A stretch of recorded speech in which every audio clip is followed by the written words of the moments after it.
ഹരി ഓം. എല്ലാവർക്കും എൻ്റെ വിനീത നമസ്കാരം. ഭഗവത്ഗീതയിലൂടെ ജീവിത വിജയം. ഈ വിജയം നാം നേടേണ്ടതാണ്. നമുക്കേ നേടാൻ പറ്റുള്ളൂ. നമ്മുടെ ജീവിതത്തെ നമുക്ക് മാത്രമേ വികസിപ്പിക്കാനും ഉണർത്താനും ഉയർത്താനും സാധിക്കുകയുള്ളൂ. നാം തന്നെ വിചാരിച്ചാലേ നമ്മുടെ ജീവിതം പുതിയൊരു വഴിയിലേക്ക് മാറ്റിയെടുക്കാൻ പറ്റുള്ളൂ. ദൈവം പാപം കഴുകും എന്ന് വിചാരിച്ച് നിങ്ങൾ കുമ്പസരിക്കരുത്. നിങ്ങളെത്ര നിങ്ങളുടെ വിഷമങ്ങളും വേദനകളും എന്തെല്ലാം ചെയ്ത തെറ്റുകളും നിങ്ങൾ പള്ളിയിൽ പോയി കുമ്പസരിച്ചാലും നിങ്ങളുടെ മനസ്സിൽ നിന്ന് മാറ്റാൻ നിങ്ങൾക്ക് മാത്രമേ സാധിക്കുള്ളൂ. ഇതൊക്കെ വേറൊരാളോട് പറഞ്ഞാൽ ഒന്നുകൂടി നിങ്ങൾക്ക് ടെൻഷൻ കൂടും, അത്രയുള്ളൂ. കാരണം അവരിതൊക്കെ കേട്ടുമല്ലോ എന്നുള്ളത്. അവനവന് മാത്രമേ അവനവൻ്റെ മനസ്സിലേക്ക് എൻട്രി ഉള്ളൂ. ക്രിസ്തു പോലും ഈ കുമ്പസാരം പറഞ്ഞിട്ടില്ല. ഇതൊക്കെ പിൽക്കാലത്ത് പള്ളികളുണ്ടാക്കി അച്ഛന്മാർക്ക് കാശ് കിട്ടാനും നിലനിൽക്കാനൊക്കെ ഉള്ളൊരു ബിസിനസ് എന്നല്ലാതെ യഥാർത്ഥത്തിൽ കുമ്പസാരം ക്രിസ്തു എവിടെയും പറഞ്ഞിട്ടില്ല. നിങ്ങൾ ബൈബിളിൽ ക്രിസ്തു അദ്ദേഹത്തിൻ്റെ ജീവിതം എടുത്ത് നോക്കൂ. നിങ്ങൾ അദ്ദേഹം പറഞ്ഞിട്ടില്ല. അദ്ദേഹം പറയാത്ത കാര്യങ്ങൾ പള്ളികൾ ഉണ്ടാക്കിയതാണ്. നിങ്ങൾ ശരിക്കും ബൈബിൾ ഉൾക്കൊണ്ടാൽ നിങ്ങൾക്ക് മനസ്സിലാവും ക്രിസ്തു പറഞ്ഞിരിക്കുന്നത് അവനവൻ്റെ പാപം അവനവൻ തന്നെ കഴുകണമെന്നാണ്. എങ്ങനെ അവനവൻ്റെ പാപം തീരുക? അതിനാണ് മനസ്സിനെ വികസിപ്പിക്കാനുള്ള സാധനങ്ങൾ നിങ്ങൾ അനുഷ്ഠിക്കണം എന്ന് അദ്ദേഹം പറഞ്ഞത്. കാരണം അദ്ദേഹം ഭാരതത്തിൽ വന്നതൊക്കെ പ്രാക്ടീസ് ചെയ്ത ആളായിരുന്നു. എന്നാൽ പാപം ജനങ്ങളെ തെറ്റിദ്ധരിപ്പിക്കുക. നിങ്ങളുടെ പാപം ദൈവം മാറ്റിത്തരാം, അത് ഞങ്ങൾ ഏജൻറ്റുമാരാണ്, ഞങ്ങൾക്ക് ദൈവം സബ് കോൺട്രാക്റ്റ് തന്നിരിക്കുകയാണ്, ദൈവം മൊത്തം ഹോൾസെയിൽ കോൺട്രാക്റ്റ് എടുത്തിരിക്കുകയാണ്.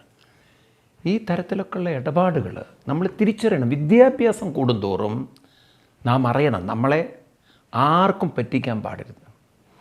ഇതുപോലെയാണ് ഇവിടെ സ്വർഗത്തിലേക്ക് റിക്രൂട്ട് ചെയ്യുന്ന ആൾക്കാർ. ഗൾഫിൽ പോയിട്ട് നന്നാവാൻ പറ്റാത്തവരാണ് ഇനി സ്വർഗത്തിൽ പോയിട്ട് നന്നാവാൻ പോകുന്നത്. അവിടെ ഫ്രീ വിസയൊക്കെ കിട്ടുമെന്നാണ് പറയണത്. എന്തായാലും എനിക്കത് ഉൾക്കൊള്ളാൻ പറ്റില്ല. കാരണം മരണസമയത്ത് അബോധാവസ്ഥയിലാകുന്ന മനുഷ്യൻ, ശരീരം വിട്ടുപോകുന്ന മനുഷ്യന് അവിടെ കള്ളുണ്ട്, ഡാൻസ് പാർട്ടി ഉണ്ടെന്നാണ് കാണാൻ കണ്ണുണ്ടോ സാറേ? അതിവിടെ കളഞ്ഞില്ലേ? ഇതൊക്കെ എന്താ വല്ലതും കഴിക്കണമെങ്കിൽ വായുണ്ടോ? അതിവിടെ കളഞ്ഞില്ലേ? ഇല്ലല്ലേ, ഒക്കെ ദൈവം അവിടെ കൊടുക്കുന്നു. അപ്പോൾ ആ ദൈവത്തിന് എന്തൊരു മോശക്കെടാ നോക്കൂ.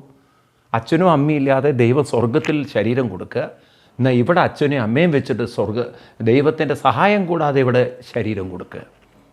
പിന്നെ ആ ദൈവത്തിനെ സർവശക്തൻ എന്ന് വിളിക്കുന്നത് സ്വർഗശക്തൻ എന്ന് വിളിച്ചാൽ പോരെ? അങ്ങനെ ഒരു സർവശക്തനാണെങ്കിൽ അവിടുത്തെ നിയമം ഇവിടെയും വേണ്ടേ?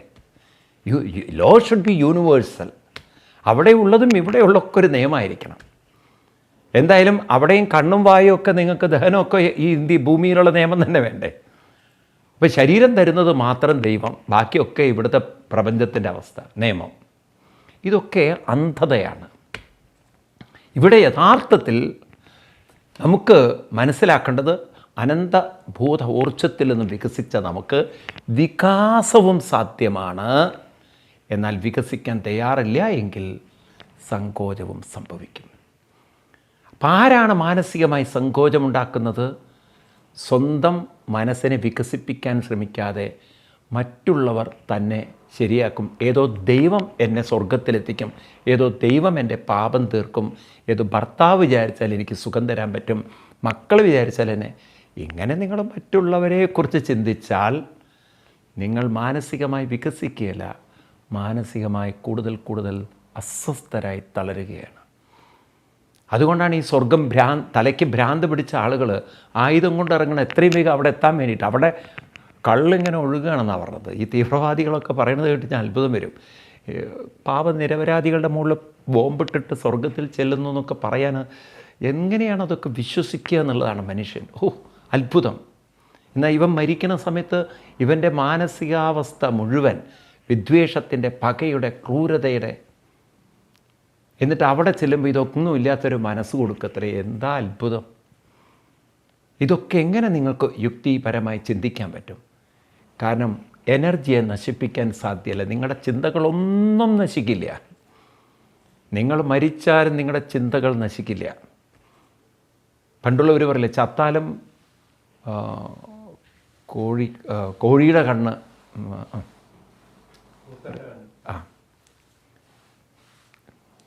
മാറ്റണം. അപ്പോൾ ചത്താലും കുറുക്കൻ്റെ കണ്ണ് കോഴിക്കൂട്ടിൽ തന്നെ, അതല്ലേ മാറ്റണേ.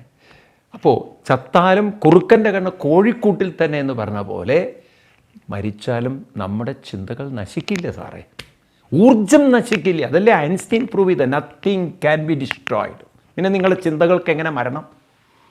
അപ്പം നിങ്ങളുടെ ഉള്ളിലുള്ള മാനസികാവസ്ഥയിലുള്ള സകല പ്രശ്നങ്ങൾ, അസ്വസ്ഥതകളും നിങ്ങളിനി ഏത് സ്വർഗത്തിൽ പോയാലും, കാരണം നിങ്ങളെന്ന് പറയുന്ന വ്യക്തിയല്ലേ സ്വർഗത്തിലെത്തുന്നത്. അപ്പം നിങ്ങളുടെ ചിന്തകൾ കൂടെ ഉണ്ടാവായിരിക്കും. നിങ്ങൾ നശിച്ചിട്ടില്ലെങ്കിൽ ചിന്തകൾ നശിക്കും. അതെന്നെ ആലോചിച്ച് നോക്കൂ. നിങ്ങൾ ഹാപ്പിയാണോ? നിങ്ങളുടെ ഉള്ളിലുള്ള ഈ നശിക്കാത്ത ക്രൂര ദുഷ്ട മനുഷ്യത്വമില്ലാത്ത ചിന്തകളുമായിട്ട് അവിടെ പോകുന്നത്? അങ്ങനെ ഒരു സ്ഥലം ഉണ്ട്. നിങ്ങൾ വിശ്വസിച്ചാൽ തന്നെ ഈ ചിന്തകൾ നിങ്ങളെ വേട്ടയാടുന്നുള്ള തർക്കമില്ല. ഭാരത ഋഷിവര്യന്മാർ പറയണത് അത്തരം ക്രൂര ചിന്തകൾ ഇവിടെ നിന്ന് വികസിക്കൂ, ഇവിടെ സ്വർഗമാക്കാം, ഇവിടെ ആനന്ദമാക്കാം. അപ്പം അതുകൊണ്ട് കൃഷ്ണൻ ഇത് വളരെ എക്സ്പ്ലെയിൻ ചെയ്യുന്നത് 32-ാം ശ്ലോകത്തിലാണ്. നമുക്ക് ആ ശ്ലോകം നോക്കാം. ഏത്വേദഭ്യസൂയന്തോ നാനുതിഷ്ഠന്തി മേ മതം സർവജ്ഞാനവിമൂഢാൻ സ്ഥാൻ വിദ്ധി നഷ്ടാന ചേതസാം. ആരാണോ മേ മതം ന അനുതിഷ്ഠന്തി, മനസ്സിനെ വികസിപ്പിക്കാനാണ് ഈ ഭൂമിയിൽ വന്നതെന്ന് മനസ്സിലാക്കാതെ സ്വന്തം മനസ്സിനെ വികസിപ്പിക്കുന്നതിന് പകരം ദുഷ്ടതയും ക്രൂരതയും മറ്റും ചിന്തിച്ച് മറ്റുള്ളവരുടെ മനസ്സിൻ്റെ ദോഷങ്ങളും മറ്റുള്ളവരുടെ തെറ്റുകളും മാത്രം കണ്ട്, അല്ലെങ്കിൽ അവരിൽ തെറ്റ് ആരോപിച്ചുകൊണ്ട് ഇങ്ങനെ ക്രൂരതയും നീചത്തരവും ദുഷ്ടത്തരവും മൃഗീയ സംസ്കാരവും കൊണ്ടു നടക്കുന്ന ആളുകൾ സർവജ്ഞാനവിമൂഢാൻ.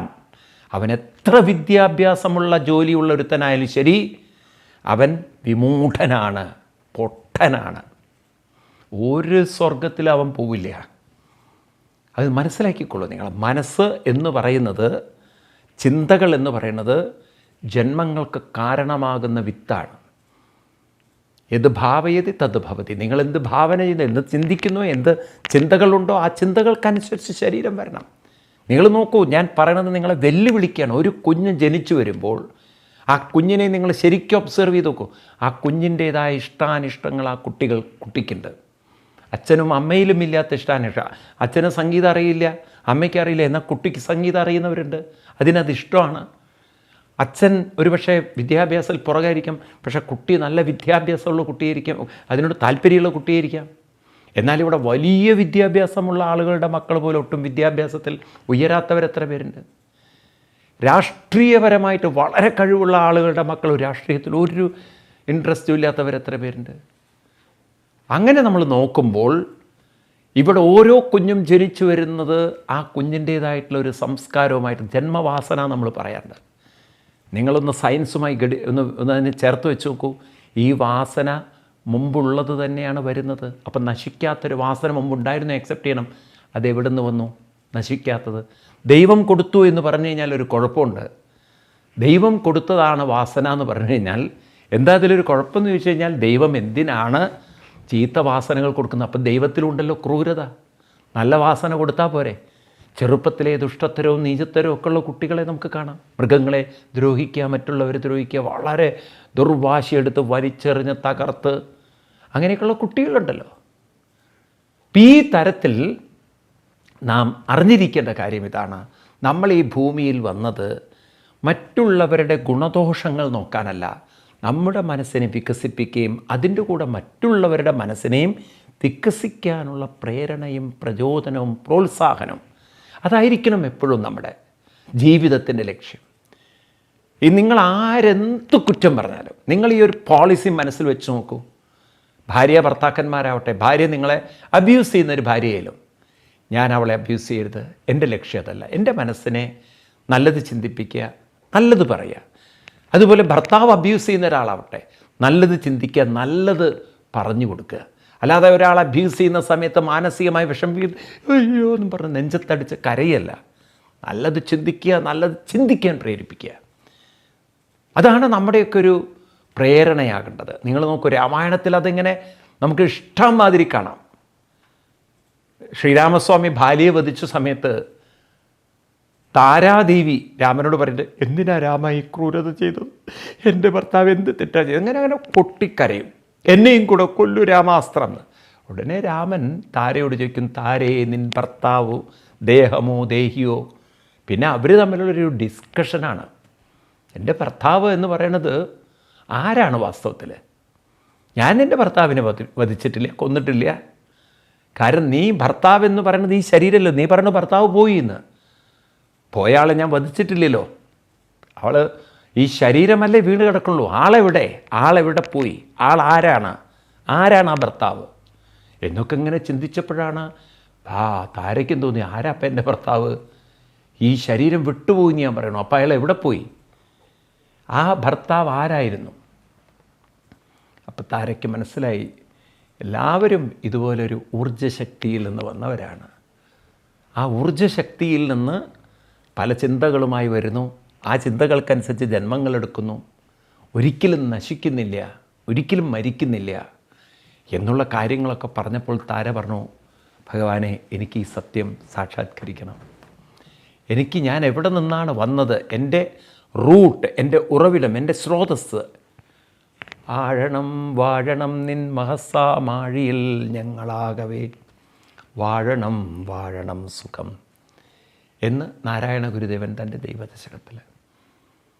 അർക്കന്നലാതി വെളിവൊക്കെ ഗ്രഹിക്കുമൊരു കണ്ണിനു കണ്ണുമനമാകുന്ന കണ്ണതിനു കണ്ണായിരുന്ന പൊരുൾ താനെന്നുറയ്ക്കുമളവ് ആനന്ദമെന്തു ഹരി നാരായണായ നമ.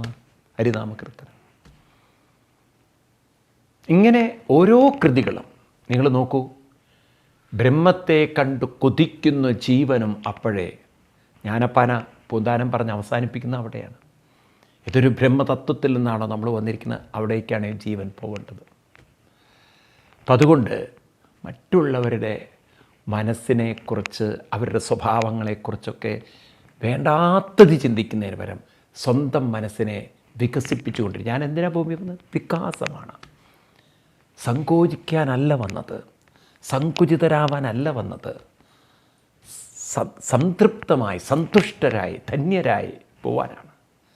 അപ്പം അതിന് നമ്മൾ നല്ല അനുഷ്ഠാനങ്ങളും നല്ല സ്വഭാവമൊക്കെ പരിശീലിക്കണം. അതിന് പകരം മറ്റുള്ളവരെ നശിപ്പിക്കുക, മറ്റുള്ളവരുടെ മനസ്സിൻ്റെ കുറ്റം പറയുക. ഇസ്ലാം മതത്തിനെയൊക്കെ ചീത്ത വരുത്തുന്നത് ഇങ്ങനെയുള്ള കൂട്ടരാണ്. മറ്റുള്ളവരെ ബോംബ് വെച്ചും കാഫീറുകളായി കണ്ടും എന്നിട്ട് അങ്ങനെ മറ്റുള്ളവരെ ദ്രോഹം ചിന്തിക്കുമ്പോൾ ആ മനസ്സാണ് ദ്രോഹചിന്ത, ആ മനസ്സാണ് ദുഷ്ടമനസ്സ്. കാരണം മറ്റൊരാൾ മോശമാണെന്ന് ചിന്തിക്കുമ്പോൾ ആദ്യം മോശമാകുന്നത് ആരാണ്? അവനവൻ്റെ മനസ്സാണ്. അങ്ങനെ അവനവൻ്റെ മോശം മനസ്സിനെ നിങ്ങൾക്ക് ഏത് സ്വർഗത്തിലേക്ക് കൊണ്ടുപോകാൻ പറ്റും? കാരണം മോശം മനസ്സുകൾക്ക് എത്താനുള്ളതല്ലല്ലോ സ്വർഗമൊന്നും. സ്വർഗം എന്ന് പറഞ്ഞാൽ വികാസമാണ്. വേണ്ടാത്ത ചിന്തിക്കുന്നവർക്ക് സങ്കോചമാണ്. അത് മുരടിക്കുകയാണ് ചെയ്യുന്നത്, അത് വികൃതമാവുകയാണ് ചെയ്യുന്നത്. കുറേ കഴിഞ്ഞാൽ അവരുടെയൊക്കെ ജീവിതം എടുത്തു നോക്കും നിങ്ങൾ, മാനസികമായ ഒരുപാട് ദുരിതങ്ങളും ദുഃഖങ്ങളും വിഷമങ്ങളും. ഞാനീ പറയുന്നൊക്കെ നിങ്ങൾക്ക് മനസ്സിലാക്കാൻ നിങ്ങൾ സിറിയയിലൊക്കെ ഒന്ന് കണ്ടാൽ മതി. അവിടെ ഈ ഭർത്താക്കന്മാർ മരിച്ച്, അതായത് അവർ ഇസ്ലാമിക് സ്റ്റേറ്റ് ഉണ്ടാക്കാൻ പോയതാണ്. നിങ്ങൾക്കറിയാലോ, ഇസ്ലാമിക് സ്റ്റേറ്റ് ഉണ്ടാക്കാൻ പോയ സിറിയയിലെയും അഫ്ഗാനിസ്ഥാനിലെയും ഒക്കെ കുറേ തീവ്രവാദ സംഘടനകളെയൊക്കെ നാറ്റോ സൈന്യ സഖ്യം, അതായത് കുറേ യൂറോപ്യൻ രാജ്യങ്ങളും ഒക്കെ കൂടി ചേർന്നുള്ള സൈന്യ സഖ്യം തകർത്ത് തരിപ്പണാക്കിക്കൊണ്ട് കൊടുത്തു. കുറേ ആളുകളൊക്കെ മരിച്ചു. ഇന്നിപ്പോൾ സ്ത്രീകൾ വിധവകളായിട്ട് സിറിയയിൽ അങ്ങനെ ടെൻറ്റ് കെട്ടി, ഗവൺമെൻറ് ആനുകൂല്യം കൊടുത്തില്ല. ഗവൺമെൻറ് പറഞ്ഞു, നിങ്ങളോട് ആര് പറഞ്ഞു ഇവിടെ വരാൻ? അവിടുത്തെ ഗവൺമെൻറ് പാടെ അവഗണിച്ച് ഇന്നിപ്പോൾ ടെൻറ്റിൽ അഭയാർത്ഥികളായിട്ട് ജീവിക്കുകയാണ്.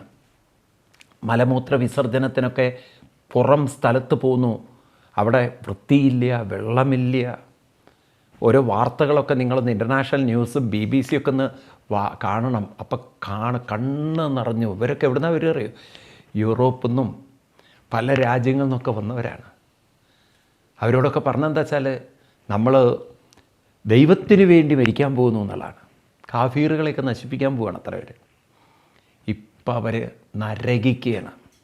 കഴിഞ്ഞ ദിവസം ഓസ്ട്രേലിയയിൽ നിന്ന് പോയൊരു പെൺകുട്ടി കരഞ്ഞപേക്ഷിച്ചുകൊണ്ട് ഗവൺമെൻറ്റിനോട് പറയാണ് ഓസ്ട്രേലിയ എന്നെ രക്ഷിക്കുമെന്ന്. കാരണം സുഖമായി ജീവിച്ച ഓസ്ട്രേലിയയിൽ അവൾ മതം മാറി, അങ്ങനെ അവൾ ഇസ്ലാമിക് സ്റ്റേറ്റ് ഉണ്ടാക്കാൻ പോയതാണ് സ്വർഗത്തിലെത്താൻ വേണ്ടി. ഭർത്താവ് ബോംബ് സ്ഫോടനത്തിൽ പൊട്ടിത്തെറിച്ചു പോയി. അയാളുടെ അഡ്രസ്സില്ല, അയാൾ സ്വർഗത്തിലുണ്ടോ നരകത്തിലുണ്ടോ എന്ന് ആർക്കും അറിയില്ല. പക്ഷേ ജീവിതം നരക എന്നുള്ള ഉറപ്പാണ്.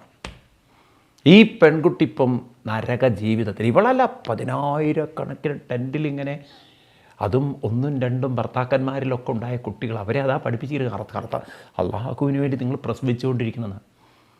വെറ്റുകൾക്കൊന്നും ഭക്ഷണവും ഇല്ല, വിദ്യാഭ്യാസം കൊടുക്കാൻ സിറിയൻ ഗവൺമെൻറ് പറഞ്ഞു നിങ്ങൾ ഇവിടുത്തുകാരല്ല, നിങ്ങൾക്ക് സിറിയൻ പാസ്പോർട്ട് തരുന്ന പ്രശ്നമില്ല. എന്നാൽ അവരുടെ മാതൃരാജ്യങ്ങൾ അവരുടെ പാസ്പോർട്ട് ക്യാൻസലും ചെയ്തു. ആലോചിച്ച് നോക്കൂ നിങ്ങൾ. ഇപ്പം നമ്മുടെ കേരളത്തിലുള്ള 4 പെൺകുട്ടികൾ അഫ്ഗാനിസ്ഥാൻ ജയിലുണ്ട്. അവരെ 4 പേരുടെയും പാസ്പോർട്ട് ഇന്ത്യ റിജക്റ്റ് ചെയ്താൽ അവർക്ക് അഫ്ഗാനിസ്ഥാനിൽ അവർ പാസ്പോർട്ട് കൊടുക്കില്ല. അപ്പം ഇവർ അഭയാർത്ഥികളുമല്ല, കുടിയേറ്റക്കാരുമല്ല, ഇവരാണ് തീവ്രവാദത്തിന് വന്നവരാണ്, ശത്രുക്കളാണ്. അപ്പോൾ അവരോട് എന്ത് പരിഗണന കാണിക്കും ഗവൺമെൻറ്? അങ്ങനെ ജയിലിടും. കുറേ കഴിഞ്ഞാൽ പോയിക്കൊള്ളാൻ പറയും, പോകാൻ പാസ്പോർട്ടില്ല. അപ്പം പിന്നെ ജീവിതം അങ്ങനെ നരകിച്ച് മാനസികമായി വെന്ത് അവസാനം നിങ്ങൾക്കറിയാലോ, പെണ്ണാണുമ്പം പ്രത്യേകിച്ചും ഇങ്ങനെയുള്ള സ്ഥലങ്ങളിലൊക്കെ ഉള്ള ആരും ചോദിക്കാനും പറയാനും ഇല്ലെങ്കിൽ എന്താ സംഭവിക്കുക എന്നുള്ളത് ആലോചിച്ച് നോക്കുക. അവസാനം ഇവർ എവിടെ എത്തിച്ചേരുന്നതെന്ന്. എന്തൊരു വേദനാത്മകം. നല്ല കുടുംബത്തിലെ കുട്ടികളാണ്. അച്ഛനും അമ്മയും കയ്യും കാലും പിടിച്ചൊക്കെ പറഞ്ഞാൽ പോകരുതെന്ന്.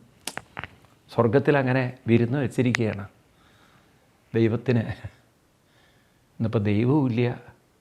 ഇവിടെ തന്നെ രക്ഷിക്കാൻ പറ്റാത്ത ദൈവത്തിനെയാണ് അവർ സ്വർഗത്തിൽ കണ്ടെത്താൻ പോണതെന്ന് ആലോചിച്ച് നോക്കണം. തിരിച്ചറിയൂ നിങ്ങൾ. ഈ ഭൂമിയിൽ തന്നെ ജയിലിൽ കിടക്കുന്ന എന്തേ ദൈവത്തിന് വേണ്ടിയിട്ടല്ലേ ഭർത്താക്കന്മാർ ഭരിച്ചത്? ദൈവത്തിനൊന്ന് രക്ഷപ്പെടുത്തിക്കൂടെ? ആ ദൈവത്തിന് ഇവിടെ രക്ഷിക്കാൻ പറ്റില്ല, ഇനി അവിടെ രക്ഷിക്കുന്നു നിങ്ങൾക്ക് തോന്നുന്നുണ്ടോ? അന്ധതയല്ലേ അത്? ഇവിടെ രക്ഷിക്കാൻ പറ്റുന്ന ദൈവത്തിനെ അവിടെ രക്ഷിക്കാൻ പറ്റുള്ളൂ. അവിടെ മാത്രം രക്ഷിക്കുമ്പോൾ ദൈവത്തിനെ സർവ്വശക്തൻ എന്ന് വിളിക്കരുത്. സ്വർഗത്തിലിരിക്കുന്ന ഒരാളെന്ന് പറയും നിങ്ങൾ. സ്വർഗ്ഗശക്തനാണ്. കാരണം സ്വർഗത്തിലെ അയാൾക്ക് എല്ലാം തരാൻ പറ്റൂ, ഭൂമിയിലൊന്നും തരാൻ പറ്റില്ലേ, പിന്നെന്ത് ദൈവമാണ് അയാൾ? അതൊക്കെ മൂഢത്വമാണ്. ഒരു ദൈവവും നിങ്ങളെ സ്വർഗത്തിൽ കാത്തിരിക്കണമില്ല, ഒരു സ്വർഗവുമില്ല. ഞാനിത് വളരെ വ്യക്തമായി ഗീതയിലും ഭാഗവതത്തിലും 5000 വർഷം മുമ്പ് ഋഷി പരമ്പരകൾ പറഞ്ഞ സത്യമാണ് പറഞ്ഞത്. ഒരു സ്വർഗം ഒരു ഭൂമിയിലുണ്ട്, മനസ്സിലുണ്ട്. ഭൂമി എന്ന് പറഞ്ഞാൽ അവനവൻ്റെ മനസ്സിലുണ്ട്. നിങ്ങൾ സ്വർഗം നരകം എന്നൊക്കെയുള്ള വാക്കിൻ്റെ അർത്ഥം മനസ്സിലാകുമ്പോൾ നിങ്ങൾക്ക് മനസ്സിലാവും ഇതൊക്കെ മനസ്സിലാണെന്ന്. ലോക്യതേ അനേന ഇതി ലോക, സ്വർഗലോക. അനുഭവം എവിടെയാണോ അവിടെയാണ് സ്വർഗവും നരകവും. അനുഭവം മനസ്സിലാണ്. മനസ്സില്ലെങ്കിൽ നിങ്ങൾക്ക് എന്താ അനുഭവം? ഉറങ്ങിക്കിടക്കുന്ന ഒരാൾക്ക് എന്താ അനുഭവം? അപ്പോൾ സ്വർഗം എവിടെയാണ്? മനസ്സിലാണ്, അനുഭവത്തിലാണ്. നരകം എവിടെയാണ്? അനുഭവത്തിൽ. നിങ്ങളിപ്പോൾ സ്വർഗം ആകാശത്തിന് മുകളിലുണ്ടെന്ന് പറയും. നിങ്ങൾക്കത് അനുഭവപ്പെടണമെങ്കിൽ ഒരു മനസ്സ് വേണം. മനസ്സിലെ അതെങ്ങനെയാണ് നിങ്ങൾക്ക് സ്വർഗ്ഗം അനുഭവപ്പെടുക? അബോധാവസ്ഥയിൽ കിടക്കുന്ന ഒരാളെ നിങ്ങൾ 5 സ്റ്റാർ ഹോട്ടലിൽ കൊണ്ട് കിടത്തിയിട്ട് പറഞ്ഞു സ്വർഗീയമായ ഹോട്ടലാട്ടോ എന്ന്. അബോധാവസ്ഥയിൽ കിടക്കുന്ന ആളെ, കോമയിൽ കിടക്കുന്ന ഒരാളെ 7 സ്റ്റാർ ഹോട്ടലിൽ കൊണ്ടുപോയിക്കോളൂ. അല്ലെങ്കിൽ ഇന്ത്യൻ പ്രസിഡൻറ്റിൻ്റെ പാലസിൽ കൊണ്ടുപോയിക്കോളൂ. അമേരിക്കൻ പ്രസിഡൻറ്റ് പോട്ടെ, ഇതൊക്കെ പോട്ടെ. ലോകത്തിലെ ഏറ്റവും വലിയ പാലസ് എന്ന് പറയുന്നത് ഒന്നുകിൽ സൗദി അറേബ്യ രാജാവിൻ്റെ പാലസോ അല്ലെങ്കിൽ അബുദാബി രാജാവിൻ്റെ പാലസോ, അതിനേക്കാൾ അത്ര കേമാണത്രേ ബ്രൂണൈ രാജാവിൻ്റെ പാലസ്. സ്വർണ്ണമാണത്ര, സ്വർണ്ണമയം. വാഷ് ബേസിൻ്റെയൊക്കെ പിടികളും ഡോറിൻ്റെയൊക്കെ വാതിലൊക്കെ സ്വർണ്ണ കൊട്ടാരാണത്രേ അത് ബ്രൂണൈ രാജാവിന്. അബോധാവസ്ഥയിൽ കിടക്കുന്ന ഒരാളെ കൊണ്ടുപോയിട്ട് എന്തോ ഒരു സ്വർണ്ണവർണ്ണം, സ്വർണ്ണമയ മുഖം. നമ്മൾ രാമായണത്തിൽ മാനിനെക്കുറിച്ച് വർണ്ണിക്കുന്നില്ല, അതേപോലെ സ്വർണ്ണവർണ്ണം. അല്ല കാര്യമുണ്ടോ? എന്നിട്ട് അയാൾക്ക് അതൊക്കെ കഴിഞ്ഞിട്ട് ഇന്ത്യയെ കൊണ്ടുവന്നിട്ട് ബോധം കൊടുക്കുക. കണ്ടില്ലേ സ്വർണ്ണം? ഒറ്റ ചവിട്ട് തരും അയാൾ. കാരണം അബോധാവസ്ഥയിൽ കിടക്കുന്നതിനെന്ത് സ്വർണം എന്ന് പറഞ്ഞ പോലെ നിങ്ങൾ ഈ അന്ധതയൊന്നും വിശ്വസിക്കരുത്. അപ്പം അതുകൊണ്ട് കൃഷ്ണൻ പറയുന്ന പോലെ മറ്റൊരാളുടെ മനസ്സിൻ്റെ ഗുണദോഷങ്ങൾ ചിന്തിക്കുന്നതിന് പകരം സ്വന്തം മനസ്സിനെ ആരാണോ വികസിപ്പിക്കാൻ ശ്രമിക്കാത്തത്, അതിന് വേണ്ടുന്ന കാര്യങ്ങൾ ചെയ്യാത്ത, അനുഷ്ഠാനങ്ങളും ശീലങ്ങളും ചെയ്യാത്തത്, അങ്ങനെയുള്ള സർവജ്ഞാന വിമൂഢാൻ, അവൻ വിദ്യാഭ്യാസമുള്ള പൊട്ടൻ. അതും ചില്ലറ പൊട്ടനല്ല, മഹാപൊട്ടൻ. കാരണം എന്താണ്? ബുദ്ധിക്ക് എന്തൊക്കെയോ അറിയാം, മനസ്സ് മുഴുവൻ കൂനൊട്ട് ബുദ്ധി. മനസ്സങ്ങോട്ട് വികസിച്ചില്ല, മനസ്സിനൊരു ധൈര്യമില്ല. അതല്ലേ ഇന്ന് MBBS MBA ഒക്കെ പഠിച്ച പിള്ളേർ തൂങ്ങിച്ചാവുന്നത്. ബുദ്ധിയുണ്ട്, MBA ഒക്കെ ഫസ്റ്റ് റാങ്ക് പാസ്സായിട്ടുണ്ടാവും, MBBS പാസ്സായിട്ടുണ്ടാവും. BAMS ആണ് ഇപ്പോൾ കഴിഞ്ഞ ദിവസം മരിച്ച ഒരു പെൺകുട്ടിയുടെ വിദ്യാഭ്യാസം. കേരളത്തിൽ ഏത് പെൺകുട്ടി മരിക്കുന്നുണ്ടോ അതിന് ഡിഗ്രി മിനിമം ഉണ്ടായിരിക്കും. ഇവരൊക്കെ വിദ്യാഭ്യാസമുള്ളവരാണ്. പക്ഷേ മാനസികമായി ധൈര്യമില്ല, കരുത്തില്ല. അപ്പോൾ എവിടെ പോയി മനസ്സ്? തന്നെ വേദനിപ്പിച്ചു, തന്നെ തകർത്തു, തന്നെ ദുഃഖം, വിഷമം, വിഷാദം. എന്ത് ചെയ്ത് നിറഞ്ഞത്? സ്വന്തം മനസ്സിനെ ഉയർത്താൻ നോക്കിയില്ല, മറ്റൊരാളുടെ മനസ്സ് അതിലേക്കാണ് ശ്രദ്ധിച്ച. മറ്റുള്ളവരുടെ മനസ്സൊക്കെ നല്ലതാണോ ചീത്തയാണോ എന്നൊക്കെ നോക്കി തൻ്റെ കൂടെ ആരൊക്കെയോ ഉണ്ടാവും എന്നൊക്കെയുണ്ട് കരുതി. ഇപ്പോൾ ആരും ഇല്ല. താനും കുറ്റം പറഞ്ഞവരുമില്ല, ഗുണം പറഞ്ഞവരുമില്ല, ദോഷം കണ്ടവരുമില്ല, ആരുമില്ല. മനസ്സിലാക്കണം, നിങ്ങളുടെ മനസ്സിനെ നിങ്ങൾ വികസിപ്പിച്ചിട്ടില്ല എങ്കിൽ വിഡ്ഢി, അറിഞ്ഞോളൂ, വിഡ്ഢി അറിയൂ. എന്താ അറിയേണ്ടത്? നഷ്ടാൻ, സ്വന്തം ജീവിതം നഷ്ടപ്പെട്ടു എന്ന് മനസ്സിലാക്കിക്കോളൂ. നഷ്ടാൻ, അചേതസ, ചേതസ്, ഈ മനസ്സ് ചേതസ് അചേതസായി, അത് ജഡമായി, വളർച്ചയില്ലാത്തതായി, വികാസമില്ലാത്തതായി. ജഡമായി എന്ന് പറഞ്ഞു കഴിഞ്ഞാൽ അതിനാ വികസിക്കാനുള്ള ഊർജം. ജഡമാവുക എന്ന് പറഞ്ഞാൽ നിങ്ങൾ നോക്കൂ, നമ്മുടെ ശരീരം വികസിച്ചതൊരു ജഡശക്തിയായി കഴിഞ്ഞാൽ, അതിൻ്റെ സോളിഡ്നെസ് ആയി കഴിഞ്ഞാൽ പിന്നെ അതിന് വികാസമില്ല. അതിൻ്റെ ആ ഒരു കോൺസെൻട്രേറ്റഡ് തലത്തിലേക്ക് എത്തിക്കഴിഞ്ഞാൽ പിന്നെ അതിന് വികസിക്കാൻ പറ്റില്ല പറഞ്ഞാൽ പിന്നെ അതിന് സങ്കോചമേ ഉള്ളൂ. ഇതുപോലെ നമ്മുടെ മനസ്സ് വേണ്ടാത്തത് ചിന്തിച്ച് മരവിച്ച് കഴിഞ്ഞാൽ പിന്നെ അതിന് വികാസം സാധ്യമല്ല. പിന്നെ അത് സങ്കോചിച്ച് ഡിപ്രഷനിലേക്ക് പോകുള്ളൂ.